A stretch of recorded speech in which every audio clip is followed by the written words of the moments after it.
আজকে কি হবে মিতালি? আজকে বানাবো ফ্লাওয়ার পোচ। তো একদম কম জিনিস দিয়ে আর বাচ্চাদের জন্য মানে ভীষণ পছন্দের হবে। তো চলুন তাড়াতাড়ি রেসিপিটা দেখিয়ে দিই। ফ্লাওয়ার পোচ, চলুন দেখি কেমন হয়।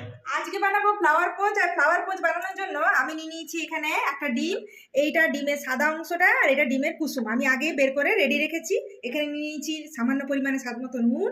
আর এখানে দেখুন ডেকোরেশনের জন্য নিয়েছি আমাদের বাড়িরই ছাদ বাগানের ধনেপাতা। আর নিয়েছি এইরকম ভাবে টমেটো। তো টমেটোটাকে একটু কাটিং করব, ঠিক আছে? তো কিভাবে কাটিং করতে হবে দেখাচ্ছি। এই দেখুন এইভাবে নেব। বাকি যে অংশটা আমি রান্নাতে ইউজ করে নিয়েছি। তো এই দেখুন এইভাবে একটু এইভাবে করে দিলে কি হয়, বাচ্চারা খুব খুশি হয়। তো এইভাবে একবার কাটিং করব, তারপরে এইভাবে করব, আবার এইভাবে মানে ট্রায়াঙ্গেলের মতো টমেটোটা কাটিং করব। এই দেখুন এইভাবে এইভাবে ট্রায়াঙ্গেলের মতো কাটিং করব। আর যেভাবে ফ্লাওয়ার পোচের রেসিপিটা দেখাচ্ছি একবার হলো বাড়িতে ট্রাই করবেন।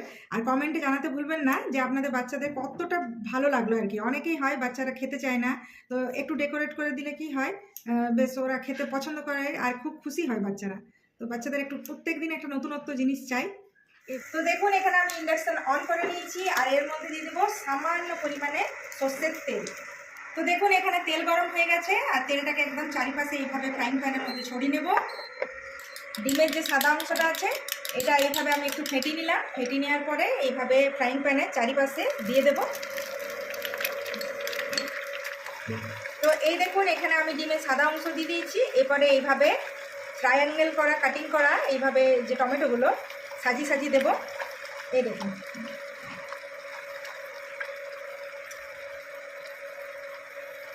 খুব সুন্দরভাবে একটা ডেকোরেট হয়ে গেল, দেখেই বাচ্চারা মানে খেতে পছন্দ করবে।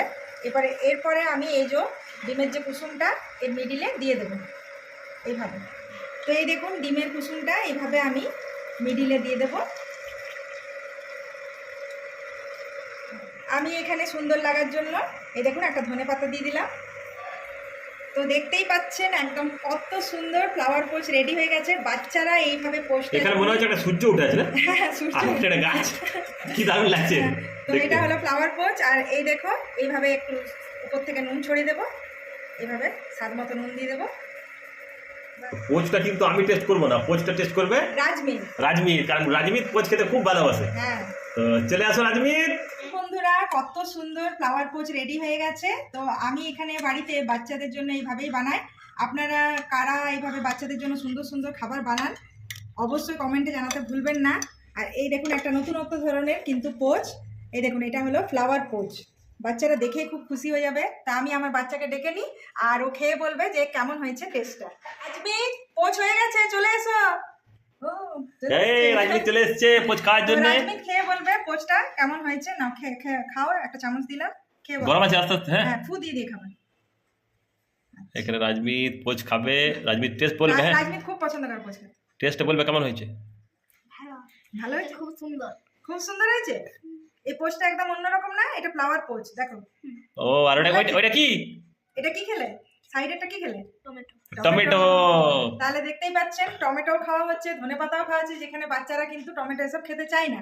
আর এইভাবে বানিয়ে দিলে আপনাদের বাচ্চারাও কিন্তু খাবে। অবশ্যই ট্রাই করবেন আর অনেক অনেক ভালোবাসা দেবেন। লাইক শেয়ার কমেন্ট করতে ভুলবেন না। এখনের মতো টাটা। রাজমিত কেমন লাগছে আজকে পোচটা খেতে? ভালো লাগছে।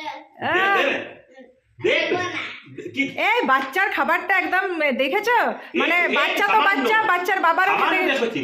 ইস তুইও বড় হয়ে গেছিস, তুইও বড় হয়ে গেছিস। মানে রাজমিতে ফ্লাওয়ার পোস্টটা এ বাবা এই চক্করে টমেটো খাচ্ছে কিন্তু। তো ফ্লাওয়ার পোচ দেখতেই পাচ্ছেন একদম কাড়াকাড়ি করে একদম শেষই হয়ে গেল ফ্লাওয়ার পোচ। তা আপনারা তাড়াতাড়ি করে বাড়িতে বানান আজকে ফ্লাওয়ার পোচ। আর কমেন্টে কিন্তু জানাতে ভুলবেন না।